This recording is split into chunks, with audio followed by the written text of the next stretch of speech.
మీరు కూర్చోవాలి. నా మీరు కూర్చోవాలి. అయిపోయింది. మంత్రి గారు కూడా చెప్పాము ఆ క్వశ్చన్ అయిపోయిందని చెప్పి నెక్స్ట్ క్వశ్చన్కి వెళ్తున్నాం. Please please. లేదు ఆ క్వశ్చన్ లేదు. మంత్రి గారు ప్లీజ్. అనుమానాలు తీర్చాలి కదా అధ్యక్ష. లేదండి ఇంకా అయిపోయింది. వాళ్ళు అన్ని అనుమానాలు చెప్పాక తీర్చుకుంటే ఎట్లా? వాళ్ళు అడిగిన ప్రతిదానికి ఆన్సర్ సభలో చెప్పవలసిన అవసరం లేదు. మరి వాళ్ళు సభలో అడిగారు కదా అధ్యక్ష. క్వశ్చన్లు వాళ్ళు అడిగారు, సమాధానం నా బాధ్యత కదా. ప్లీజ్ కూర్చోవాలి. చెప్పకుండా పోతే నేనేదో పారిపోయాను అంటారు. మీరు కూర్చొని నెక్స్ట్ క్వశ్చన్కి వెళ్తామండి. దయచేసి సమాధానాలు 2-3 సమాధానాలు ఉన్నాయి వాళ్ళకి, చెప్పేస్తాము అందరితో అయిపోద్ది. Please please.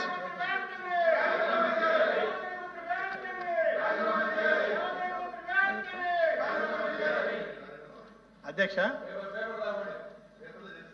ప్లీజ్ కూర్చోండి. ప్లీజ్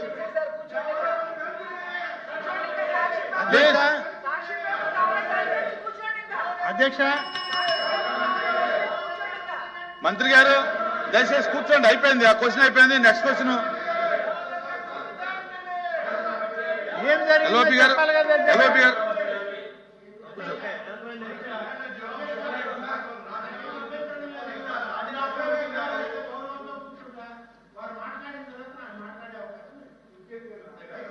సరే మాట్లాడమనండి. వారు మాట్లాడాక నాకు అవకాశమే. ఆయన అడిగిన దానికి మీరు చెప్పండి కానీ ఇంకా ఈ క్వశ్చన్ అయితే లేదు. దీంట్లో అన్ని సమాధానాలు చెప్పకపోతే ఎట్లా అధ్యక్ష? ఎంతమంది దగ్గర ఇచ్చారు మీరు? సార్ అధ్యక్ష, మంత్రి గారు వచ్చి ఇప్పుడు క్వశ్చన్ సుదీర్ఘమైన ఉపన్యాసం ఇచ్చారు. ప్రశ్నకు సంబంధం లేని అంశాన్ని కూడా తీసుకొచ్చారు ప్రశ్నలోకి. ప్రశ్న చాలా పవిత్రమైంది.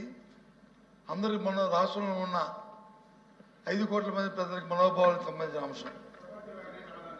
మన రాష్ట్రమే కాదు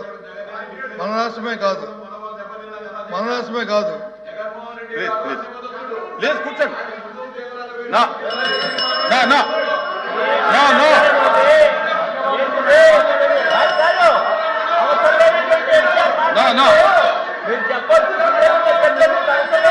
దయచేసి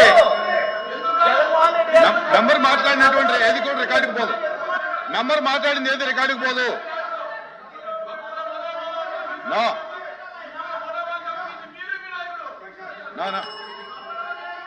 కూర్చోండి కూర్చోండి కూర్చోండి. రాంభూపాల్ రెడ్డి గారు కూర్చోండి. కూర్చోండి. మీరు మీ సీట్లో కూర్చోండి. ముందెళ్ళి మీరు సీట్లో కూర్చోండి. మీ సీట్లో కూర్చోండి. పోయి మీ మెంబర్స్ అందరూ కూడా దయచేసి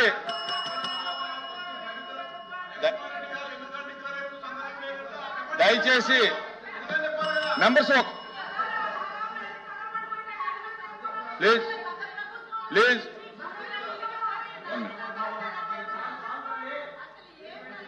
ప్లీజ్ ముందుగా కూర్చోండి.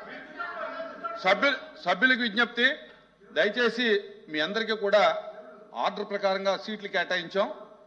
అందరూ కూడా మీ సీట్లో కూర్చోవాలి తప్ప మంత్రి సీట్లలోనూ వేరే వాళ్ళ సీట్లలోనూ దయచేసి ఎవరు కూర్చోవద్దు. దయచేసి రేపటి నుంచి స్ట్రిక్ట్గా మెంబర్లు అందరూ కూడా ఎవరైనా సరే ఎవరైతే ఏ సీట్ అయితే మేము కేటాయించామో దయచేసి అందరూ కూడా మెంబర్లు అందరూ కూడా ఆ సీట్లో కూర్చొని మాట్లాడాలి తప్ప వేరే వాళ్ళ సీట్లో కూర్చొని మాట్లాడొద్దని చెప్పి సభకు తెలియజేయడం జరుగుతోంది. ఎల్విపి గారు మాట్లాడండి. కూర్చోండి దయచేసి కూర్చోండి. ఇది దేశవ్యాప్తంగా ప్రపంచవ్యాప్తంగా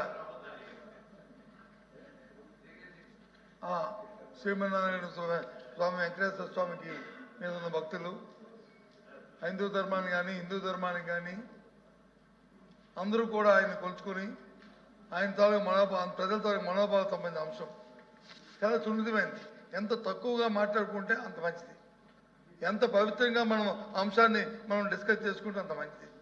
కానీ మా సోదరుడు సీనియర్ మంత్రి గారు మరి ఎందుకోసమో దాన్ని అంశాన్ని పక్కన పెట్టి కొత్త అంశాలను ఎత్తి తీసుకోవడం అనేది చాలా దురదృష్టకరం, అప్రస్తుతం కూడా. అది ఈ నేపథ్యంలో మేము ఒకటే అడుగుతున్నాం. 2 అంశాలు, ఒకటి తిరుపతి, ఒకటి వచ్చి సింహాచలం. పోనీ ఇంతకుముందు ఎప్పుడే సంఘటనలు జరిగాయి అంటే కాదు, జరిగింది దురదృష్టం. అది ఒక తప్పిదం, మానవ తప్పిదనం. దాన్ని మంత్రి గారి మాటల్లో కూడా అంగీకరించారు.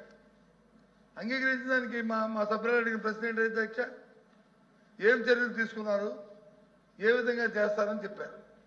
దాన్ని మొదట్లోనే వారు మాట్లాడినప్పుడు రికార్డులో ఉన్నాయి అధ్యక్ష, నేనేమి రికార్డు దాటి వెళ్ళట్లేదు. మాట్లాడినప్పుడు ఆగమన శాస్త్ర ప్రకారము 2 రోజుల నుండి 10 రోజులకి మార్చారు అనే అంశంతో మొదలుపెట్టారు. ఆ ప్రభుత్వాలు చేసామని చెప్పేసి ఒకటే మీ ద్వారా మంత్రి గారికి నేను చెబుతూ నేను కొనసాగిస్తాను అధ్యక్ష. అప్పుడు మరి రాబోయే కాలంలో ఏదైతే ఈ వైకుంఠ ఏకాదశి ఆ పర్వదినాలని ఏ విధంగా మీ ప్రభుత్వం తాలూకా విధానం ఉండబోతుంది, మీ పాలక మండలి విధానం ఉండబోతుంది, ఏ విధమైన కార్యక్రమాలు తీసుకుని ఏమైనా దానిలో ఆలోచన ఏమైనా మీకు ఉందా? దాంతోపాటు 10 మంది 11 మంది ఇక్కడ 6 అక్కడ 5 చనిపోయిన నేపథ్యంలో ఎవరు బాధ్యత వహిస్తారు? మరి మంత్రి గారు చెప్పారు కదా నేను బాధ్యత వహిస్తున్నానని. మరి బాధ్యత వహిస్తుండే ఏది బాధ్యత? మన బాధ్యత ఆ బాధ్యతకి అంత మీరు పెద్ద మనసుగా మీరు బాధ్యత వహించినప్పుడు మళ్ళీ ఎందుకు మళ్ళీ సైట్కి మళ్ళీ జగన్మోహన్ మాజీ ముఖ్యమంత్రి గారి గురించి, లేకపోతే ఉప ముఖ్యమంత్రి గారి గురించి, లేకపోతే ముఖ్యమంత్రి గారి గురించి ఆ అంశం ఎందుకు వచ్చింది చర్చలోకి? సభ్యులు అడుగుతున్న క్వశ్చన్ వరకే మనం, ఎందుకంటే చాలా పవిత్రమైంది. ఏ ఒక్కరు కూడా దీని గురించి మాట్లాడలేదు. అంతా మరి మీకు వచ్చి ఈరోజు బాధ్యత లేకుండా ఈ విధంగా మాట్లాడడం సమంజసమా? చాలా దురదృష్టం అధ్యక్ష. ఈ చర్చ ఈ అవసరం జరగడం, ఈ ప్రజల మనోభావాలకు సంబంధించిన అంశం పూర్తిగా కూడా మేము దాన్ని ఖండిస్తున్నాం. మంత్రి గారు మాట్లాడిన ప్రతి అంశాన్ని కూడా ఈ నేపథ్యంలో దీన్ని పూర్తిగా ప్రభుత్వం బాధ్యత వహించాలి, మంత్రి గారు బాధ్యత వహించాలి. మరి మంత్రి గారు మాట్లాడిన బాధ్యత వహించాలని మేము డిమాండ్ చేస్తున్నాం, మా నిరసన తెలియజేస్తున్నాం. ఇటువంటి ఈ జరుగుతున్న ఈ పరిణామాల్లో మీ బాధ్యత కాకూడదని, ప్రజల మనోభావాలు దెబ్బతినకూడదని ఆ దేవదేవుడి మీద, అలాగే సంవత్సరంలో అప్పన్న దేవదేవుడి మీద మాకు మా వారి తాలూకా కరుణా కటాక్షాలు ఎప్పుడు ఈ రాష్ట్ర ప్రజలకు ఉండాలని, ఇలాంటి దుష్ట సాంప్రదాయాలు ఇలాంటి పరిస్థితులు జరగకూడదని చెప్పని మేము ఈ సభ నుంచి వాకౌట్ చేస్తున్నాం అధ్యక్ష. నమస్కారం అధ్యక్ష. నమస్కారం అధ్యక్ష.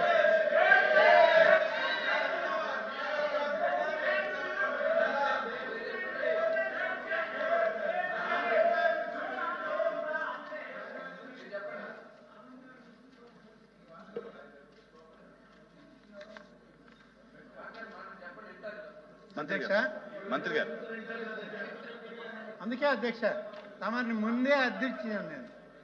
వాళ్ళు చాలా ప్రశ్నలు వేశారు, అనుమానాలు ఉన్నాయి, నివృత్తి చేసే అవకాశం నాకు ఇవ్వండి. నేను మీరు కొంచెం ఉదారంగా పోయారు అధ్యక్ష. ఆ ఉదారతని వాళ్ళు స్వీకరించలేరు అధ్యక్ష. అంటే వాళ్ళ స్వభావం అది కాదు అధ్యక్ష. తిరుమల వైకుంఠ ఏకాదశి, అలాగే చందనోత్సవం, సింహాచలం, ఈ 2 ఇష్యూల మీద జరిగినటువంటి సంఘటనల మీద విచారణ నివేదికలు వచ్చాయి. సంబంధిత అధికారుల మీద చర్యలు తీసుకున్నాం.